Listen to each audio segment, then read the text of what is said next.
बिस्मिल्लाहिर्रहमानिर्रहीम। अस्सलाम वालेकुम। क्या हाल है मेरे प्यारे बहन भाई, कैसे होंगे? उम्मीद है कि आप सब ठीक ही हैं।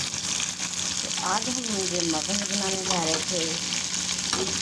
ईद के तीसरे दिन बाद का ये मगज़ है, क्योंकि हमने बना के इसको साफ़ करके फ्रीज़र में रख लिया था, तो फ्रीज़ हो गया था। तो हमने सोचा कि चलो आज हम इसको बनाते हैं मगज़ को।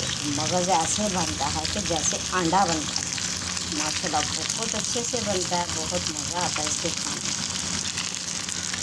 तो मैंने इसका पहले हल्का जहा ब्राउन कर लिया था, प्याज, हरी मिर्च और अदरक को कूट लिया था। तो मैंने ढाल दिया था इसके अंदर। तो माशाल्लाह प्याज भी मैंने डाला, फिर हरी मिर्च और अदरक थूम को मैंने कूट लिया था, क्योंकि इससे बहुत मज़े का बनता है।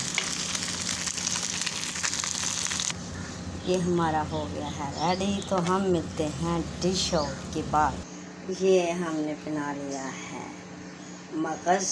तो मगज़ हम बनाते हैं ऐसे कि पहले हम अदरक थूम को अच्छी तरीके से कूट लेते हैं, हरी मिर्च को, तो उनका तड़का लगा के तो फिर हम करते हैं बीच में ही ज़ीरा।